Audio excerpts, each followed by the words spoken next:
Pertanyaan soal kata Mahmadim seringkali muncul dipertanyakan. Dalam video ini, mari kita bahas berdasarkan teks asli Ibrani dan konteks Alkitabiah. Jangan lupa subscribe dan aktifkan lonceng notifikasi. Selamat berjumpa kembali kekasih Tuhan, siapapun Anda yang hadir menyaksikan program ini dalam edisi khusus podcast bersama saya, Pastor Lukas Kusuma dengan Bapak Dr. Bambang Nurseno, seorang yang sungguh-sungguh menjadi berkat bagi banyak orang. Pak Bambang, selamat bertemu kembali nih Pak. Terima kasih, salam. Kita bisa ngobrol santai nih Pak. Ya. Ada tuduhan lagi Pak. Selama ini sering Kristen dituduh ya, karena kita tahu bahwa kebenaran itu seringkali ada banyak yang mencoba untuk memalsukan dan mengaburkan. Pak, katanya bahwa Alkitab itu adalah buku porno Pak, karena terutama dalam kitab Kidung Agung Pak. Waduh, ada banyak kata-kata vulgar katanya, ada buah dada dan sebagainya. Tapi herannya Pak, ada yang mengklaim, polemikus yang mengklaim bahwa dalam Kidung Agung 5 ayat 16 itu katanya ada kata Muhammad Pak di sana. Ya. Nah, ini kan saya coba bacakan Kidung Agung pasal 5 ayat 16. Kata-katanya manis semata-mata, segala sesuatu padanya menarik.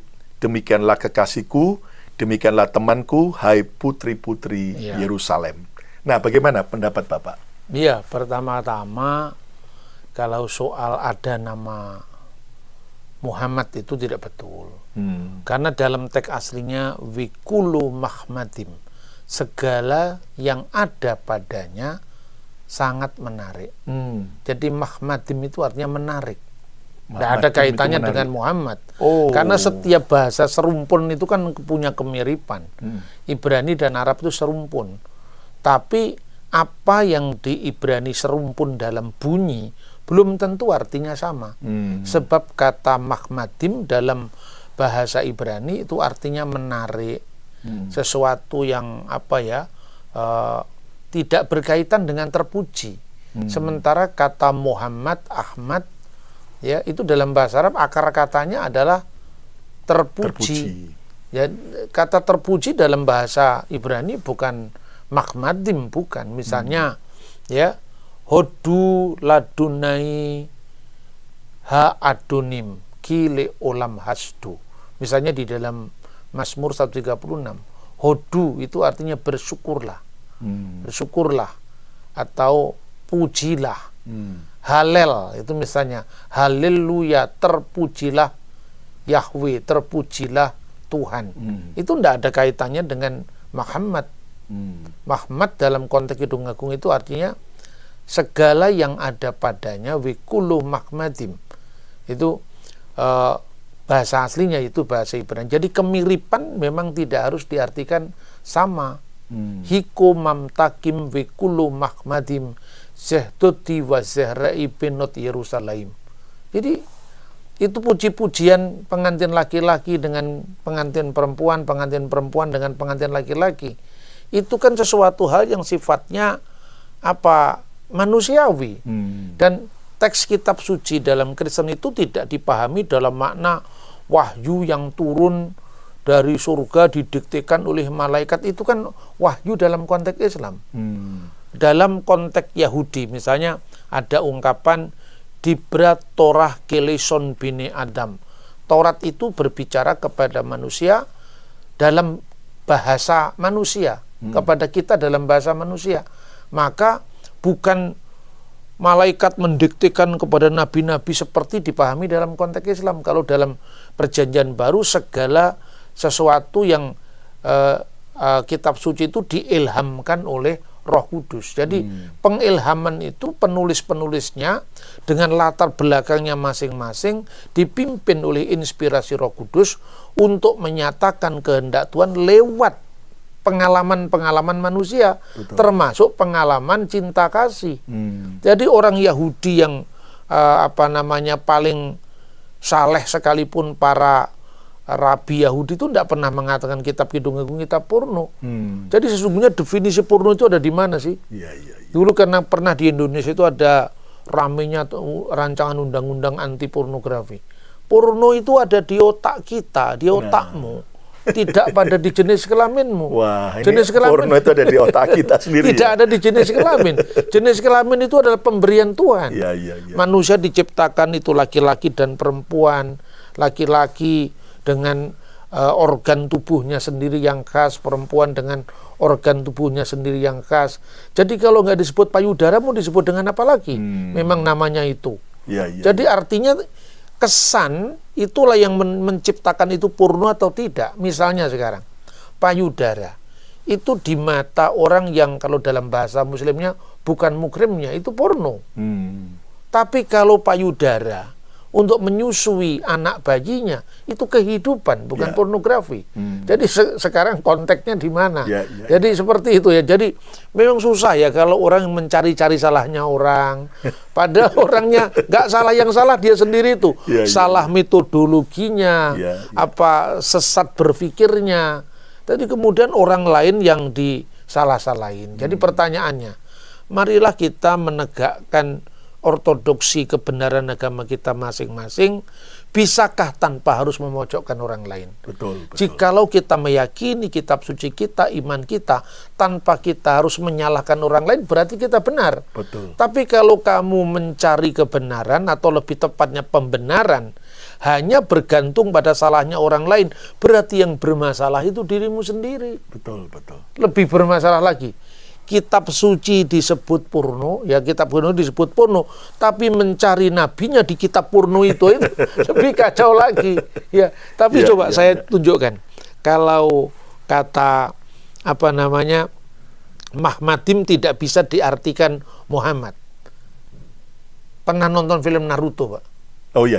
Naruto kan terkenal sekali kan? Naruto tuh mirip nggak dengan Naruto? Mirip.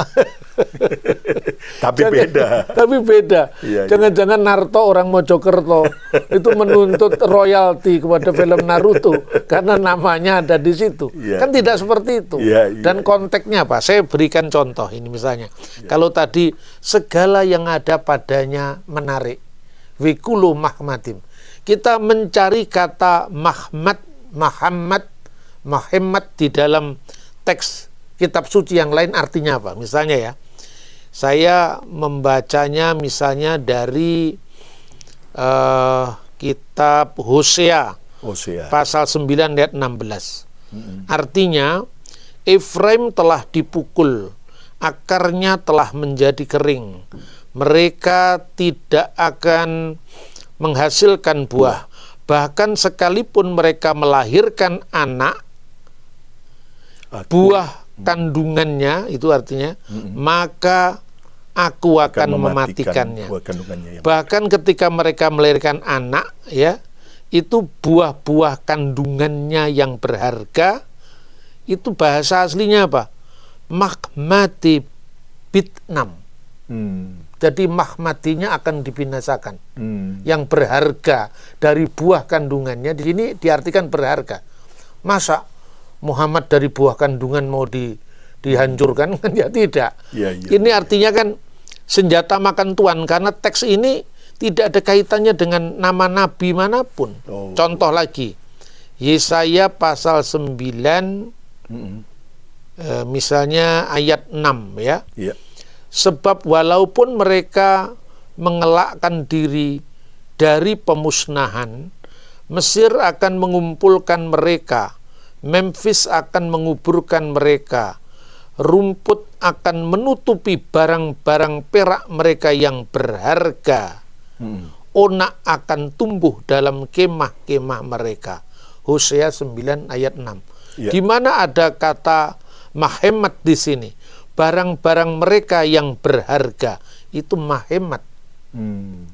Tapi bukan Muhammad. Jadi barang-barang mereka yang mahemat akan dihancurkan. Masa seperti itu? Jadi tidak seperti kata yang mirip seperti mahemat, mahmadim, itu kemudian konteksnya semua dipukul rata ini untuk namanya Muhammad. Seorang nabi yang diyakini oleh teman-teman muslim. Tidak. Marilah jaga kehormatan nabimu, jangan kemudian malah mencari ayat-ayatnya orang lain, dilepaskan dari konteks ketika dibacakan ayat lain yang ada namanya Muhammad atau Muhammad atau Mahmadim, jadi kacau balau seperti itu. Ya. Jadi clear ya, kekasih Tuhan, bahwa porno atau tidak itu bukan dari soal bahasanya, tapi dari pikiran kita sendiri, ya kan? Ya, orang kalau porno mandang botol ini aja udah bisa pikiran porno, ya, ya kan? Betul. Tapi jelas kita mengerti bahwa pembahasan Alkitab itu bahasa yang mendarat ya.